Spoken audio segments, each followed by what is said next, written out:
Moonlight, जिसके लेखक हैं अभिजीत श्रीवास्तव। नीव के बोले शब्द निशा के कानों में जैसे घर कर चुके थे।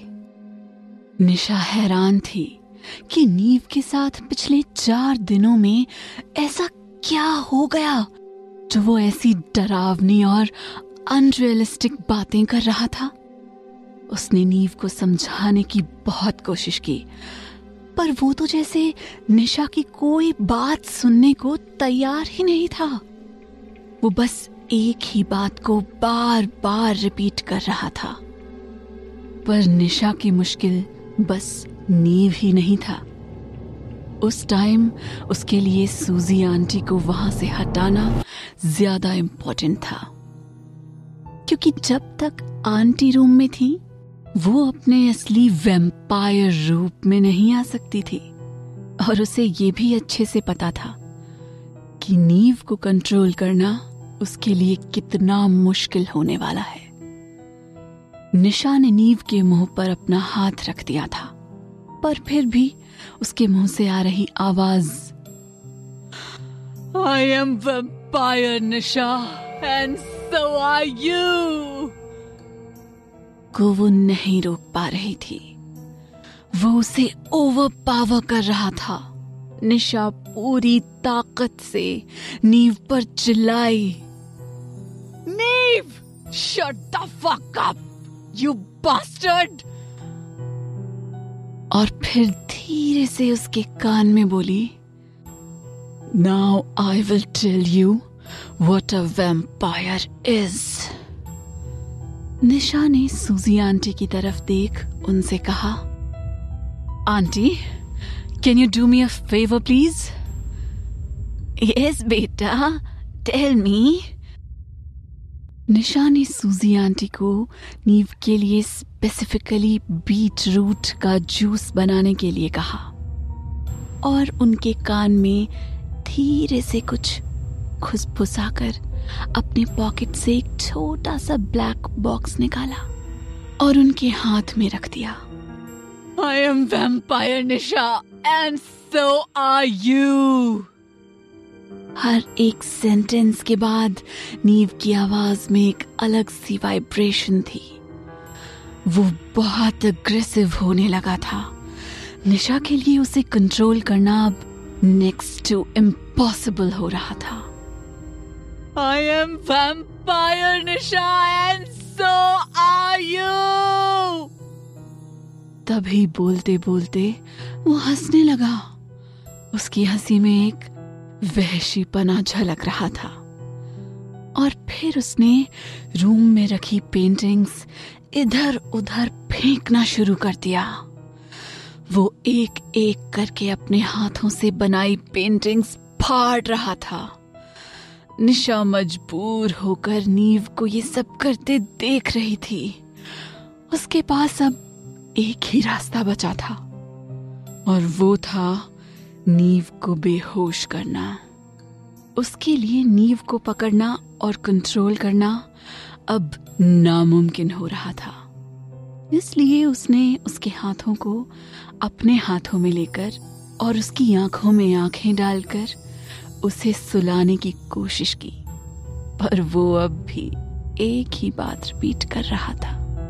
उसकी आंखें एकदम लाल हो गई थी, जैसे उनमें खून का सैलाब उमड़ पड़ा हो।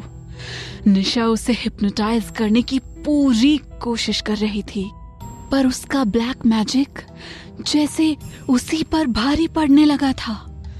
नीव निशा की आंखों में देखते हुए बोला, निशा, मुझे पता चल गया है कि तुमने मेरे साथ क्या किया है।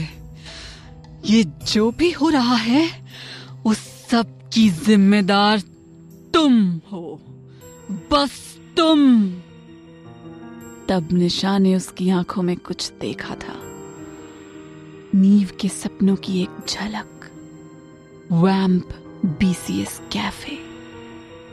वो देख निशा के पैरों से जैसे जमीन खिसक गई थी।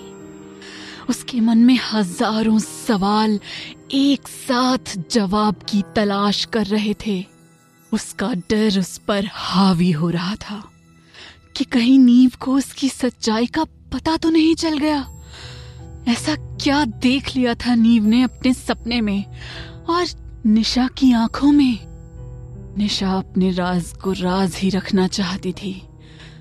उसने मौके की नजाकत को समझते हुए सूजी आंटी को आवाज लगाई। अपनी तीखी आवाज में वो जोर से चिल्लाते हुए बोली, आंटी, नीव को पैनिक अटैक्स आ रहे हैं, प्लीज जल्दी आइए।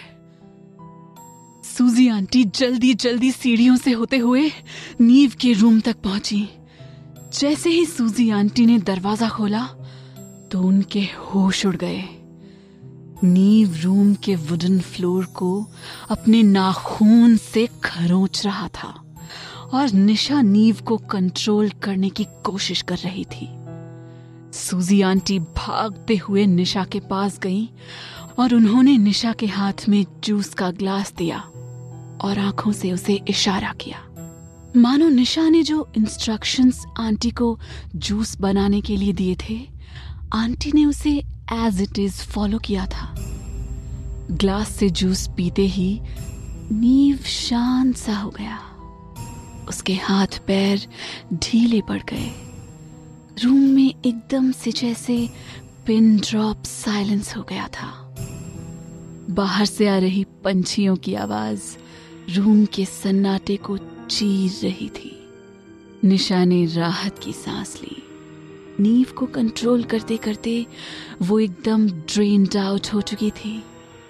अब उसे एनर्जी की जरूरत थी जो सिर्फ एक ही चीज दे सकती थी। पर सूजी आंटी रूम में अभी भी थी। निशा ने सूजी आंटी की हेल्प से नीव को बेड पर सुला तो दिया था, पर अब उसका सिर घूमने लगा था। उसे सब कुछ धुंधला सा दिख रहा था। उसने भारी आवाज में आंटी से कहा, आंटी, आपके पास कोई मोटा ब्लैंकेट होगा क्या, नीव की बॉडी को गर्म करने के लिए? He is shivering like hell. Nisha ने सूजी आंटी की हेल्प से ही नीव को बेड पर लेटाया था और उन्हें अच्छे से पता था कि नीव का बॉडी टेम्परेचर एकदम नॉर्मल है। इसलिए उन्हें निशा की ये बात बहुत अजीब लग रही थी। सूजी आंटी वैसे तो दिखने में बहुत सिंपल थी और किसी और के मामले में कभी इंटरफेयर भी नहीं करती थी, बस अपने काम से काम रखती थी। पर निशा को लेकर वो हमेशा से ही डाउटफुल रहती थी। पर फिर भी सूजी आंटी बिना किसी सवाल के ब्लैंकेट लाने चली गई। निशा ऐसे ही मौके की तलाश में थी, इसलिए आंटी जैसे ही रूम से निकली, उसने अपने पॉकेट से एक मिनिएचर की बोतल निकाली और पी गई। सूजी आंटी ने दरवाजे के पीछे से छुपकर ये देख लिया था। वो समझ तो नहीं पाई थी कि निशा ने क्या पिया था, पर ये बात उनके दिमाग में घर कर चुकी थी।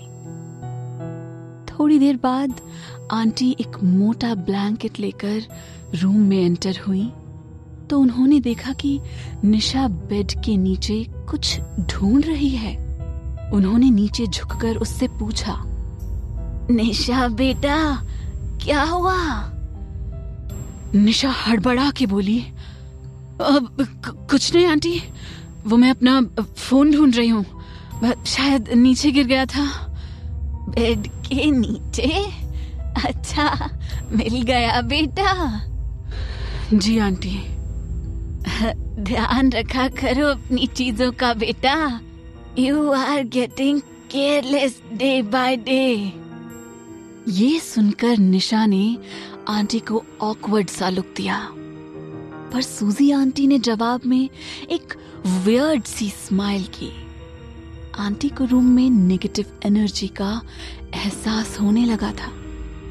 दोनों के लिए ये एनकाउंटर बहुत ही अनकंफर्टेबल और अनप्लेजेंट हो गया था।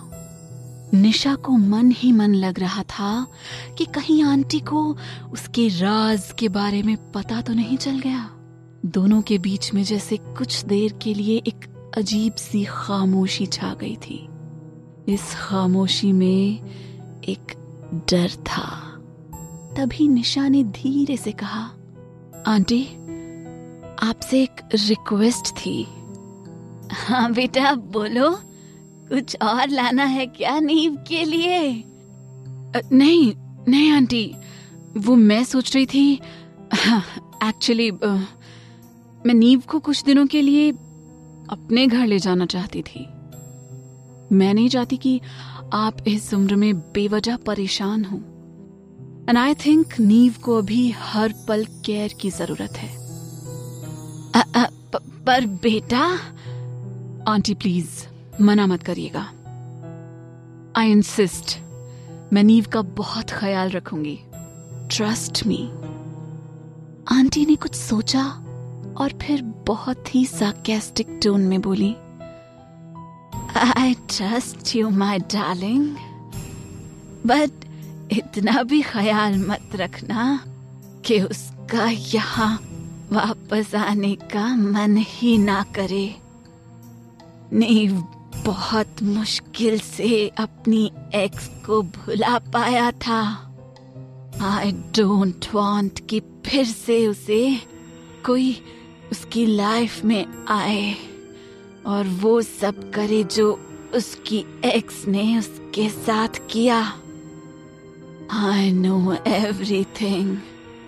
Neve has told me everything. उनकी बातें सुनकर निशा शॉक हो जाती है। उसे समझ नहीं आता कि सूजी आंटी क्या बोल रही हैं और उन्हें नीव की लाइफ के बारे में ऐसा क्या पता चल गया था। तभी डोरबेल बजी, जिसे सुन निशा ने अपनी घड़ी में टाइम देखा जिसमें 8 बज रहे थे।